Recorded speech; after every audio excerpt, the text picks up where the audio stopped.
Vous savez, il y a des silences qui pèsent plus lourd que n'importe quel cri. Le mien, il avait le poids de la terre sèche de mon jardin en plein été. Le poids des années passées à attendre un mot qui n'est jamais venu. Je m'appelle Hélène. Aujourd'hui, mes mains sont ridées comme de vieilles cartes routières et chaque ligne raconte une histoire, une peine, une prière silencieuse. Mais avant que la lumière ne vienne fracasser ma solitude, il n'y avait que l'habitude. Je vivais dans cette petite maison en pierre que mon défunt mari, Joseph, avait bâtie de ses propres mains.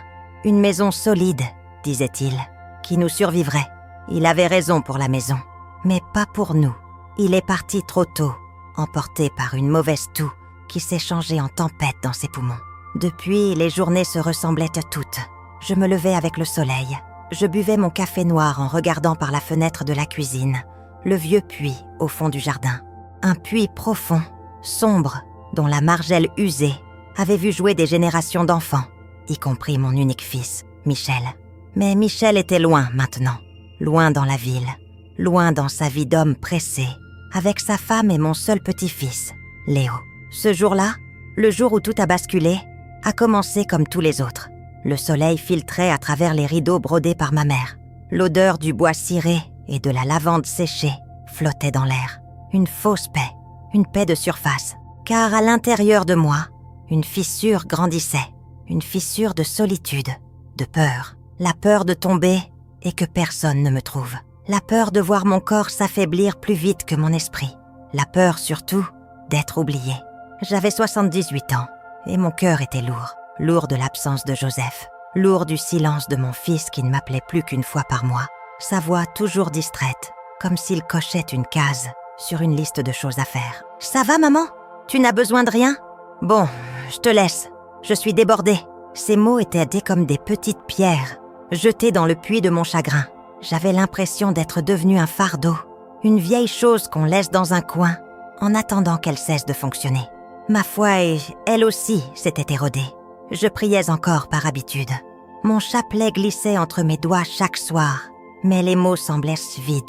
Ils tombaient dans le vide, sans écho. Je regardais la statue de la Vierge Marie sur ma commode, une petite statue en plâtre un peu écaillée. Je la regardais, et parfois, une colère sourde montait en moi. « Où es-tu? Toi qui es mère, ne vois-tu pas la solitude d'une autre mère ?» Ce matin-là, la fissure est devenue un gouffre. En voulant attraper une boîte de conserve sur l'étagère du haut, j'ai senti un vertige. Une vague noire a déferlé devant mes yeux. J'ai lâché la boîte qui s'est écrasée au sol dans un bruit de tonnerre, répandant des petits pois partout sur le carrelage.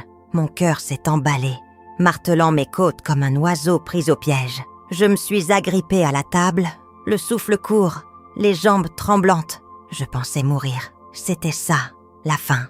Seule, dans ma cuisine, avec pour seule compagnie des petits pois et la certitude amère que personne ne me trouverait avant des jours. J'ai glissé lentement le long de la table pour m'asseoir par terre, le dos contre le bois froid du buffet.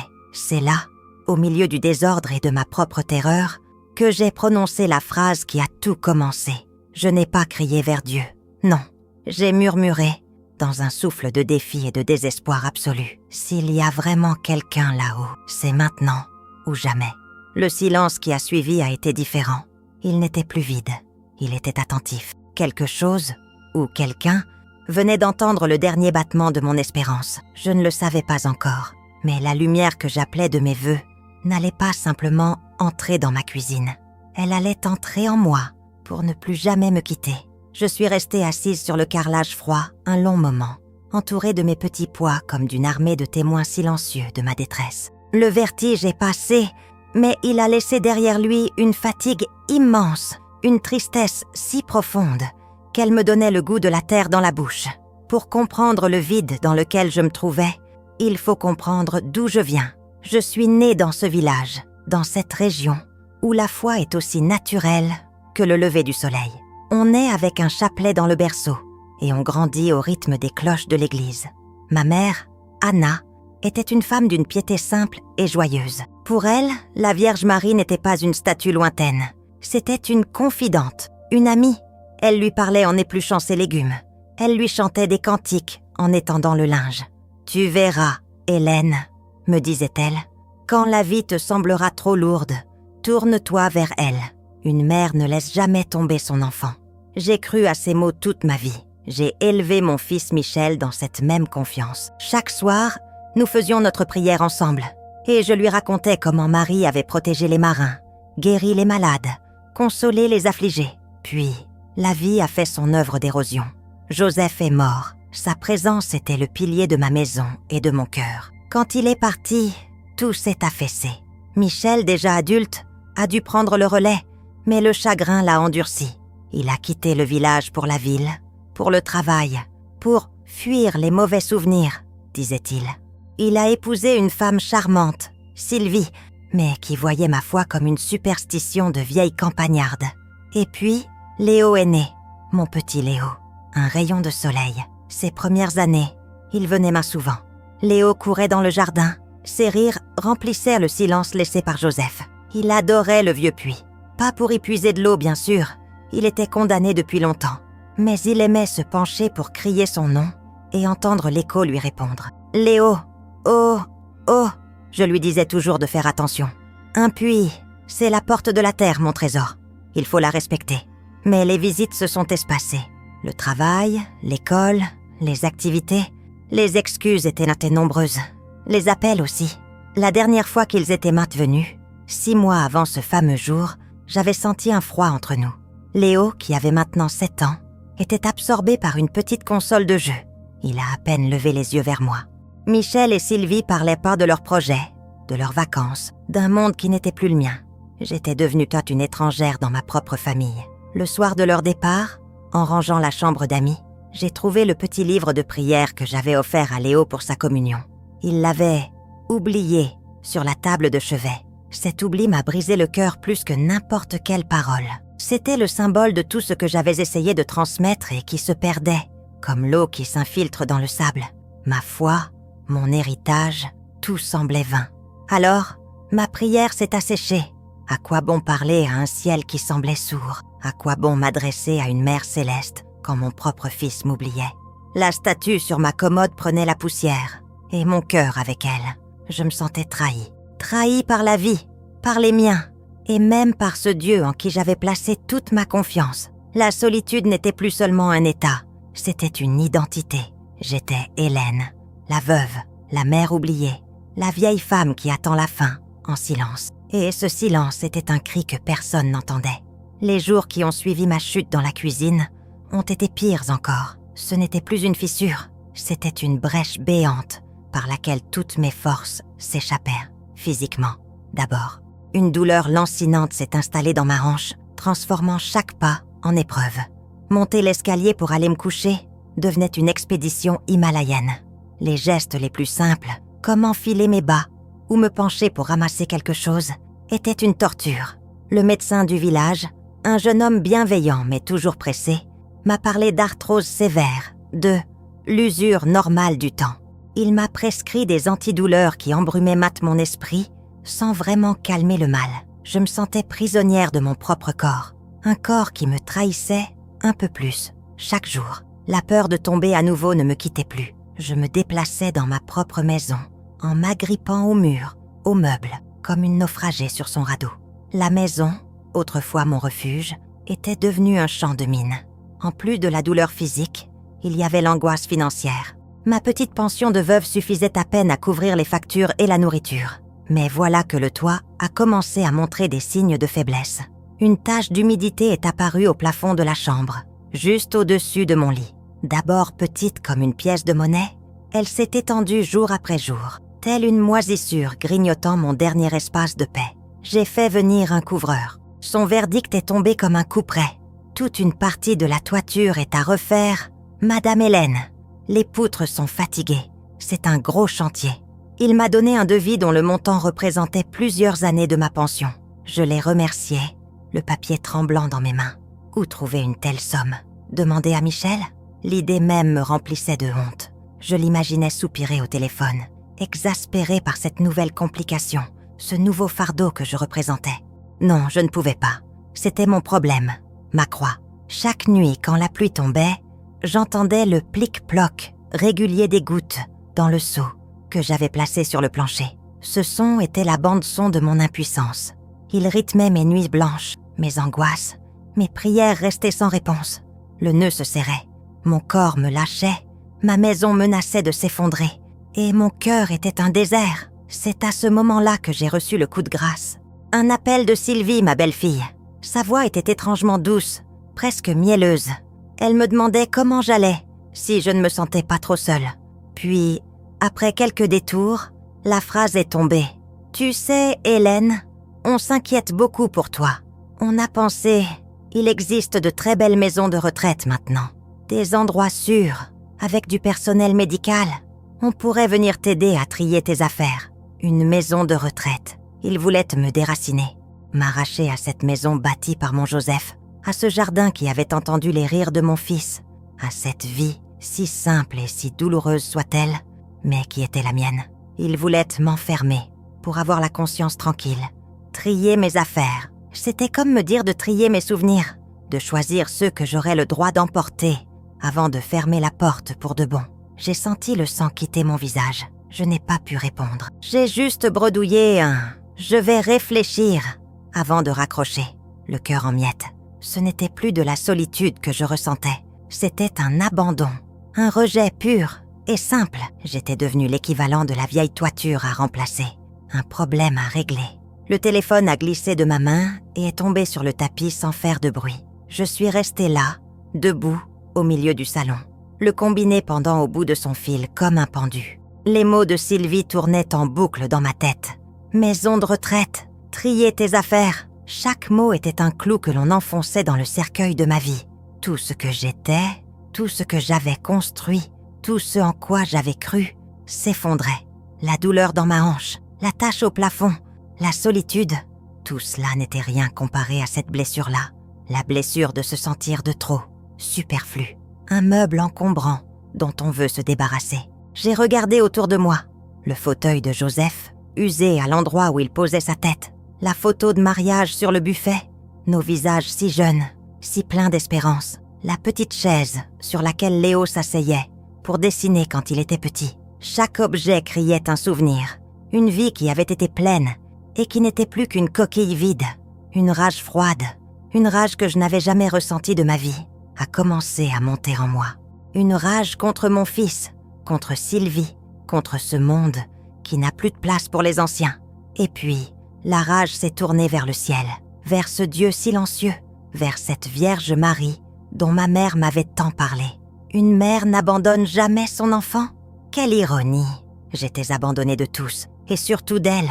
Ma peine était si grande qu'elle s'est transformée en une force physique.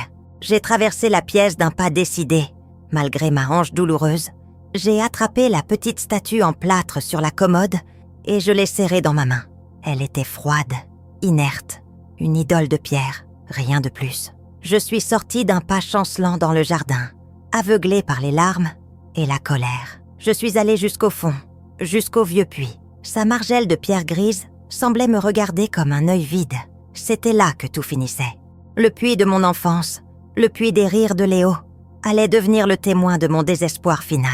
J'ai levé la statue au-dessus du trou noir. J'allais la jeter, la briser au fond, dans l'humidité et l'oubli, mettre un point final à des décennies de prières inutiles, de confiance bafouée. « Alors, c'est tout ce que tu sais faire ?» ai-je crié à la statue, ma voix rauque, brisée par les sanglots. Rester silencieuse, regarder les gens souffrir sans rien dire. Tu n'es qu'un morceau de plâtre. Ma mère s'est trompée. Tout est faux. Il n'y a personne. Mon bras était tendu, mes doigts crispés sur l'objet de ma colère. Et puis, je ne sais pas comment l'expliquer. Mes genoux ont fléchi d'un seul coup. La force m'a quittée et je me suis effondrée sur la terre sèche, juste au bord du puits. Je suis tombée à genoux dans la poussière. La statue m'a échappé des mains, mais elle n'est pas tombée dans le puits.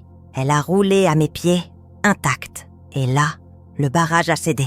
J'ai pleuré. J'ai pleuré comme jamais je n'avais pleuré. Pas des larmes de tristesse, mais des larmes de néant. Des sanglots qui venaient du plus profond de mon être, qui raclaient mon âme. J'ai pleuré ma solitude, la mort de Joseph, l'indifférence de mon fils, ma jeunesse enfuie, ma foi perdue. J'étais à genoux, la tête dans mes mains, le corps secoué de spasmes, hurlant ma douleur à la terre. C'était mon point de rupture, mon point de non-retour. J'étais vidée, anéantie. Il n'y avait plus rien en moi, ni espoir, ni colère, ni même de la tristesse. Juste un vide immense et froid. J'étais au fond du puits. Combien de temps suis-je restée là, prostrée au bord du puits? Je l'ignore. Le soleil commençait à décliner, teintant le ciel de couleurs orangées que je ne voyais même pas. Mon chagrin m'avait épuisée, laissée vide et sèche comme la terre sous mes genoux. Je n'avais plus la force de me relever, ni même de penser. Le silence était retombé, lourd, définitif. C'est dans ce silence total, dans ce vide absolu, que le premier signe est arrivé. Ce ne fut pas un bruit, ni une vision. Ce fut une odeur impossible. Au milieu de l'odeur de la poussière et de l'herbe sèche de mon jardin, un parfum a flotté jusqu'à moi. Un parfum de rose. Mais pas n'importe quelle rose. Pas l'odeur un peu acide des rosiers de mon jardin, non. C'était un parfum intense, incroyablement pur et doux. Un parfum que je n'avais jamais senti de ma vie. Un parfum de milliers de roses, fraîchement coupées. Un parfum qui semblait avoir une substance, une présence. J'ai lentement relevé la tête, mes yeux encore bouffis de larmes. J'ai reniflé l'air, incrédule. Il n'y avait pas de rosier à cet endroit du jardin. D'où pouvait venir cette odeur? J'ai tourné la tête, cherchant une explication logique. Le vent? Il n'y avait pas un souffle d'air. Le jardin de la voisine? Elle ne plantait que des géraniums. Le parfum était là, tout autour de moi, m'enveloppant comme un châle invisible. Il était si intense qu'il semblait nettoyer l'air, et même nettoyer mon âme. La panique, la colère, le désespoir qui m'étreignait quelques instants plus tôt commençaient à se dissoudre. Non pas que mes problèmes aient disparu, mais ils semblaient soudain moins oppressants, comme mis à distance par cette présence olfactive. Intriguée, j'ai posé mes mains à plat sur le sol pour tenter de me relever. La douleur dans ma hanche était toujours là, mais elle semblait, elle aussi, assourdie. En me relevant péniblement, mon regard est tombé sur la petite statue de plâtre, à mes pieds.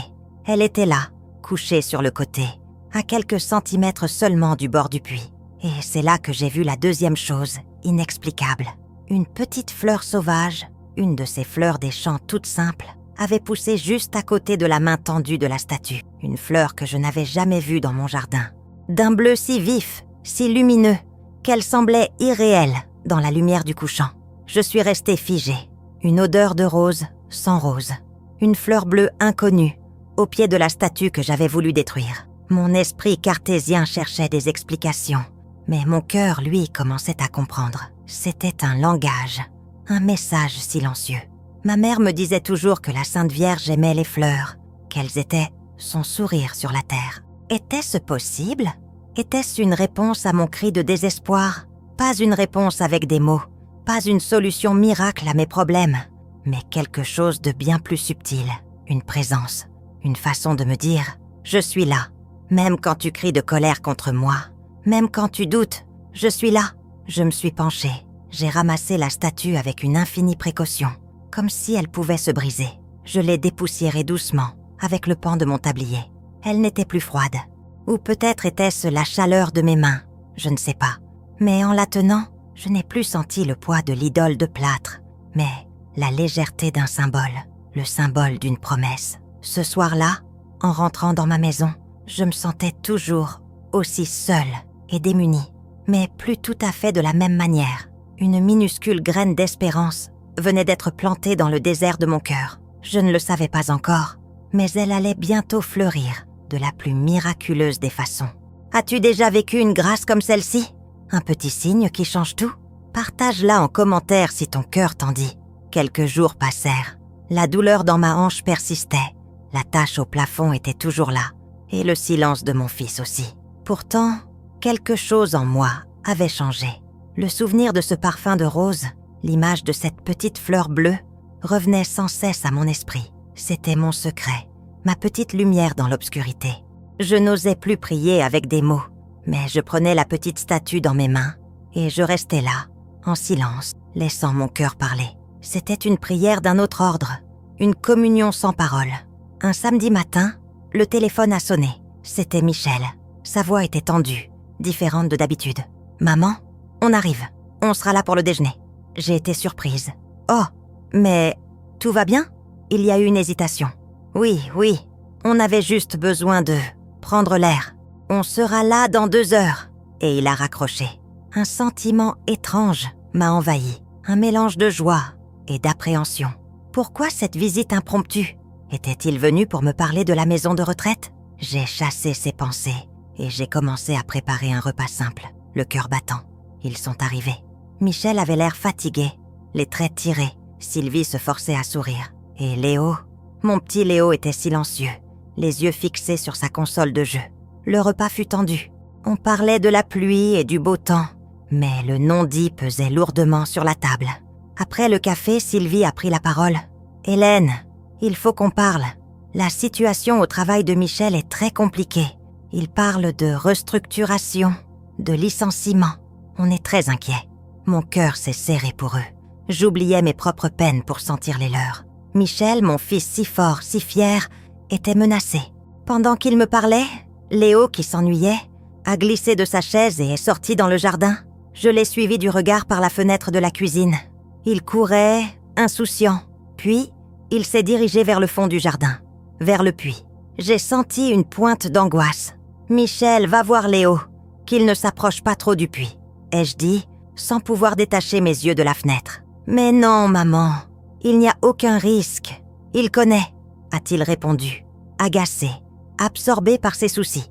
Et puis, l'horreur, l'impensable, en une fraction de seconde. J'ai vu la petite silhouette de Léo se pencher sur la margelle, exactement comme il le faisait toujours pour écouter l'écho. Mais cette fois, il a dû glisser sur une pierre humide. Je l'ai vu basculer, disparaître dans le trou noir. Un cri a jailli de ma gorge, un cri inhumain, un cri de pure terreur. « Léo !» Michel et Sylvie se sont levés d'un bond, comprenant au même instant que moi. Nous nous sommes précipités dehors. Michel, fou de panique, est arrivé le premier au puits. Il s'est penché, hurlant le nom de son fils. Le silence qui lui a répondu était le silence de la mort. Sylvie s'est effondrée en sanglots. Moi, j'étais paralysée. Mon monde venait de s'arrêter. C'est à ce moment précis, dans le chaos et la terreur absolue, que l'apparition a eu lieu. Ce ne fut pas avec mes yeux de chair, ce fut une vision intérieure, mais plus réelle que tout ce que j'avais jamais vu. Alors que mon regard était fixé sur l'ouverture sombre du puits, je l'ai vue, la Vierge Marie. Elle n'était pas sur la margelle, elle était dans le puits. Elle n'était pas faite de plâtre, mais de lumière pure, une lumière douce, blanche et dorée, qui ne faisait pas mal aux yeux. Son visage était d'une beauté et d'une tristesse infinie, mais ses yeux posés sur moi débordaient d'une paix et d'un amour si intense que mon cœur a cessé de paniquer. Sa voix n'a pas résonné dans mes oreilles, mais au plus profond de mon âme. Elle n'a dit qu'une seule phrase, une phrase qui a tout changé. « N'aie pas peur, ton fils est entre mes mains. » Et en même temps que ces mots, l'image est devenue plus claire. Je voyais mon petit Léo, suspendu dans le vide, non pas en train de chuter, mais comme flottant. Et sous lui, le soutenant, l'empêchant de s'écraser au fond, il y avait 2 mains immenses, diaphanes, faites de la même lumière que son visage. 2 mains de lumière le tenaient doucement, comme dans un berceau. Le temps semblait s'être arrêté. Dehors, le monde était un chaos de cris et de panique. Michel, hors de lui, essayait de trouver une corde, une échelle. Sylvie était prostrée, suppliant, hurlant. Mais en moi, un miracle venait de se produire. La paix. Au cœur de la pire tragédie imaginable, la vision de ces mains de lumière et la voix de la Vierge avaient déposé en moi une certitude absolue, une confiance surnaturelle. La peur avait disparu, remplacée par une foi si puissante qu'elle était presque tangible. Je savais que Léo était vivant. Je savais qu'il n'était pas seul. Cette transformation intérieure a été instantanée et totale. Mon cœur, qui quelques jours plus tôt était un désert de ressentiment et de doute, était maintenant inondé de lumière. La vieille femme tremblante et effrayée que j'étais avait laissé place à une force tranquille que je ne me connaissais pas. « Michel, arrête !» ai-je dit d'une voix calme, mais ferme. Une voix si pleine d'autorité qu'il s'est figé et s'est tourné vers moi, le visage décomposé. « Il va bien. Quelqu'un le tient. » Michel m'a regardée comme si j'étais devenue folle. « Mais qu'est-ce que tu racontes, maman ? Il est tombé. Il faut appeler les pompiers. » « Oui, appelle-les. » ai-je répondu doucement. Mais ne crains rien, fais-moi confiance. Il y avait une telle assurance dans mon regard qu'il a hésité, décontenancé. Il a sorti son téléphone, les mains tremblantes, pour composer le numéro d'urgence. Pendant ce temps, je me suis approchée de Sylvie. Je me suis agenouillée près d'elle, malgré ma hanche, et j'ai posé ma main sur son épaule.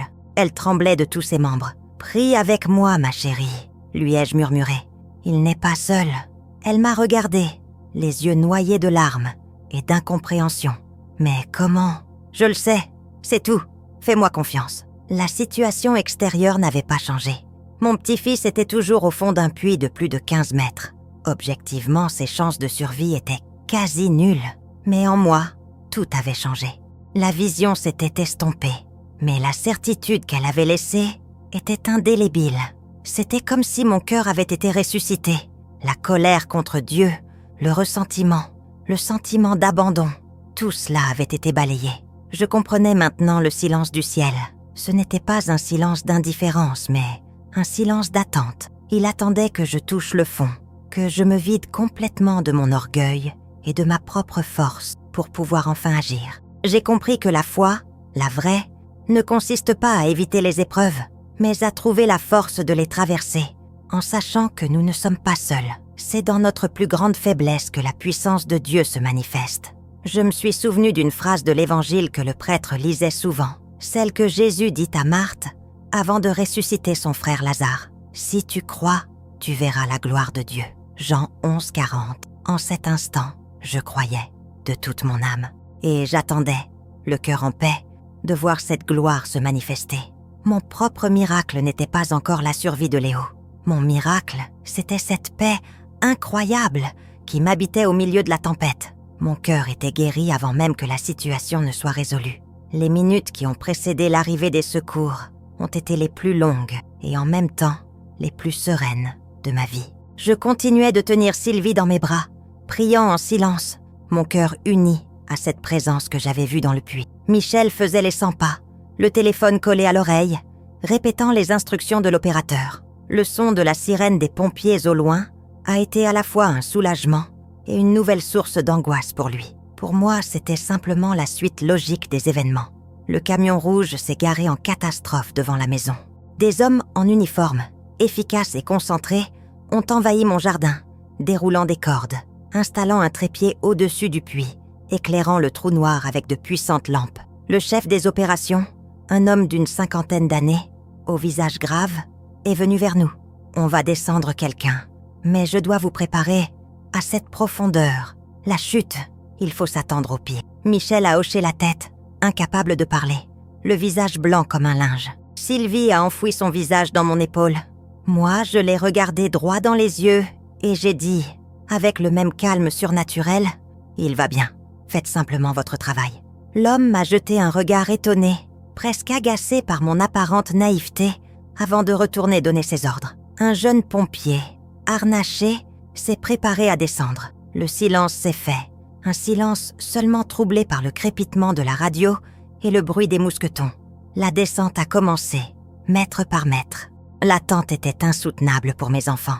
Moi, je fermais les yeux, non pas pour fuir, mais pour mieux me connecter à cette certitude intérieure. Je revoyais les mains de lumière. Je sentais encore la paix de la Vierge Marie. Puis, une voix a résonné depuis le fond du puits, déformée par l'écho et la radio. « Je le vois! Il est conscient !» Un hoquet de soulagement a secoué Michel et Sylvie. Le chef des pompiers a demandé « Comment est-il ? Il est blessé ?» Il y a eu un silence. Puis la voix du sauveteur est revenue, pleine d'incrédulité. « Chef, je ne comprends pas. Il est assis sur un petit rebord. Il n'a rien. Il a l'air juste d'avoir un peu froid. » Un rebord ? Je savais pertinemment qu'il n'y avait aucun rebord dans ce puits. C'était un simple forage, droit et lisse. Michel m'a regardé, les yeux écarquillés, commençant à peine à mesurer l'étrangeté de la situation. Quelques minutes plus tard, le sauveteur remontait, tenant dans ses bras mon petit Léo, enveloppé dans une couverture de survie. Il était pâle, tremblant, mais bien vivant. Sylvie et Michel se sont rués sur lui, le couvrant de baisers, de larmes de joie. Les ambulanciers l'ont examiné sous toutes les coutures. Le verdict était stupéfiant. À part quelques égratignures et une belle frayeur, Léo était parfaitement indemne. Pas une fracture, pas un traumatisme, rien. Une chute de plus de 15 mètres, et rien. Pendant que ma famille était réunie dans l'émotion, le chef des pompiers s'est approché de moi, l'air perplexe. « Madame, a-t-il commencé, c'est la chose la plus étrange que j'ai vue en 30 ans de carrière. Votre petit-fils nous a dit quelque chose de bizarre. On lui a demandé comment il avait fait pour ne pas se blesser, comment il avait atterri sur ce rebord. J'ai attendu, le cœur battant. Le pompier a poursuivi. Il nous a dit « Je ne suis pas tombé. Quand j'ai glissé, une très belle dame m'a attrapé. Elle m'a descendu tout doucement, avec ses mains qui brillaient, et elle m'a posé sur une pierre pour que j'attende. Elle m'a dit de ne pas avoir peur, que mamie Hélène priait pour moi. J'ai senti mes genoux fléchir à nouveau, mais cette fois, c'était sous le poids de la gratitude. J'ai éclaté en sanglots silencieux, des larmes de pure joie coulant sur mes joues. Le pompier a conclu, secouant la tête, « Il n'y a aucune pierre, aucun rebord là-dedans. On a vérifié, c'est juste de la boue. » Le miracle n'était plus seulement dans mon cœur. Il était là, visible, éclatant, incompréhensible pour la raison, mais si clair pour la foi. Écrit « Amen » si tu crois que Marie te protège aussi. Le départ des pompiers et de l'ambulance a laissé derrière lui un silence assourdissant, rempli de l'écho du miracle. La nuit était tombée. Nous étions tous les 4 dans ma cuisine. Léo endormi dans les bras de son père, épuisé, mais apaisé. Personne ne parlait. Michel et Sylvie me regardaient à peau différemment. Il n'y avait plus de pitié ou d'agacement dans leurs yeux, mais un mélange de respect, de crainte et d'incompréhension. Le mur invisible qui s'était dressé entre nous pendant des années venait de s'effondrer. C'est Michel qui a brisé le silence, la voix encore étranglée par l'émotion. « Maman, ce que tu as dit, quelqu'un le tient. Comment tu savais ?» Je n'ai pas répondu tout de suite. Je me suis levée. J'ai pris la petite statue de la Vierge sur le buffet et je l'ai posée au centre de la table. « C'est elle qui me l'a dit », ai-je simplement répondu. J'ai alors tout raconté.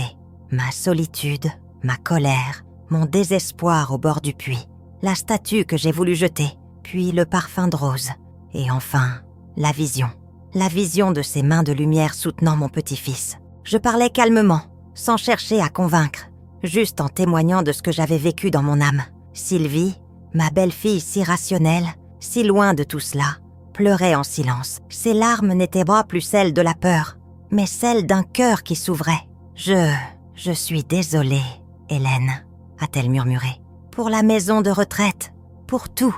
On était tellement aveuglés par nos propres problèmes qu'on ne voyait plus ta souffrance. Michel a posé sa main sur la mienne, posée sur la table. Sa main chaude a recouvert mes doigts, noueux. C'était le premier contact physique tendre entre nous depuis des années. Pardonne-moi, maman, de t'avoir laissée si seule. Ce soir-là, le miracle n'a pas seulement été le sauvetage de Léo. Le vrai miracle a été la réconciliation de nos cœurs. Le puits de la solitude s'était transformé en une source de pardon, de larmes partagées, d'amour retrouvé. Ma famille m'était rendue, non pas par devoir, mais par le cœur. La menace de licenciement de Michel semblait soudain secondaire. Ils avaient frôlé la perte de l'essentiel, et cette épreuve leur avait rappelé où étaient les véritables priorités. Dans les jours qui ont suivi, tout a changé. Michel et Sylvie ne parlaient plus de maison de retraite. Au contraire, ils ont décidé de venir passer tous les week-ends chez moi. Michel a lui-même commencé à réparer la toiture, petit à petit, avec l'aide d'amis du village. Il disait que réparer le toit de la maison de son père était une façon de réparer quelque chose en lui. Sylvie passait des heures avec moi dans la cuisine, et pour la première fois, elle me posait des questions sur ma foi, sur ma mère, sur la Vierge Marie. Elle m'a demandé de lui réapprendre à prier le chapelet. Léo, lui, n'était plus jamais sans son petit livre de prière. Il l'avait récupéré et le gardait précieusement. Il parlait souvent de la belle dame lumineuse. Son témoignage d'enfant, si pur et si simple, était la preuve vivante que ce que j'avais vu n'était pas le fruit de mon imagination de vieille femme. Ma vie s'est transformée. Ma maison n'était plus un lieu de solitude, mais un foyer vibrant de rire et de prière. Ma douleur à la hanche ne me faisait presque plus souffrir, comme si la joie avait été le meilleur des analgésiques. Je n'étais plus la vieille femme oubliée. J'étais redevenue une mère, une grand-mère, une témoin. Mon histoire a commencé à se répandre dans le village, non pas par vantardise, mais parce que la joie est contagieuse. Les gens venaient se me voir, me poser des questions, me confier leurs propres peines. Je les écoutais et je leur racontais simplement ce que j'avais vécu. Je leur disais que même au fond du puits, le plus sombre, il y a une lumière qui attend notre oui. Laisse ton prénom en commentaire si tu souhaites que je le porte dans ma prière de gratitude. Aujourd'hui, quelques années ont passé. Mon corps est plus fragile, bien sûr, mais mon âme n'a jamais été aussi jeune. La vie continue, avec ses joies et ses peines. Michel a finalement gardé son travail, contre toute attente. Un miracle de plus, dit-il en me faisant un clin d'œil. Léo est devenu un grand garçon, et sa foi est d'une fraîcheur qui m'émeut aux larmes. Le vieux puits est toujours là, mais il n'est plus un symbole de danger ou de tristesse. Nous y avons planté tout autour un parterre de roses blanches et de fleurs bleues. C'est notre mémorial, notre lieu de gratitude. Parfois, je m'assois sur le banc que Michel a installé juste à côté et je regarde le ciel. Je ne demande plus rien. Je ne me plains plus. Je remercie pour le silence qui m'a poussé au désespoir, car c'est dans ce silence que j'ai pu enfin entendre. Je remercie pour l'épreuve, car c'est à travers elle que la grâce a pu entrer. On me demande souvent ce que j'ai appris de tout cela. J'ai appris que la foi n'est pas un bouclier qui nous protège des tempêtes de la vie. C'est une ancre jetée non pas dans le sable de nos certitudes, mais dans le mystère infini de l'amour de Dieu. Elle ne nous empêche pas d'être secoués, mais elle nous empêche de dériver et de nous perdre. J'ai appris que la prière n'est pas toujours exaucée comme nous le voudrions, avec des solutions magiques à nos problèmes. Parfois, la réponse est une force intérieure que nous ne soupçonnions pas. Parfois, la réponse est une paix qui dépasse toute intelligence. Parfois, la réponse est une présence silencieuse qui nous dit simplement « N'aie pas peur ». Et j'ai surtout appris que ma mère avait raison. Une mère n'oublie jamais son enfant. Même quand l'enfant doute, même quand il crie, même quand il se détourne, elle est là, elle attend, patiente, aimante, le cœur ouvert. Elle attend que nous tombions à genoux, non pas de défaite, mais d'humilité, pour pouvoir enfin nous relever. Mon histoire est presque terminée. C'est l'histoire d'une vieille femme qui se croyait seule et qui a découvert qu'une reine du ciel veillait sur elle. C'est l'histoire d'un puits de désespoir qui est devenu une source de miracles. C'est une histoire de foi. Ce n'est pas seulement mon histoire, c'est peut-être aussi la tienne. Peut-être qu'en ce moment même, tu es au bord de ton propre puits. Un puits de maladie, de deuil, de solitude, de peur de l'avenir. Tu as peut-être l'impression de crier dans le vide, que tes prières ne sont que des mots qui se perdent. Tu penses peut-être que tu es seul. Alors, écoute la voix de cette vieille femme qui a vu la lumière dans les ténèbres. N'abandonne pas, crie ta colère s'il le faut. Pleure ton désespoir, vide-toi de tout.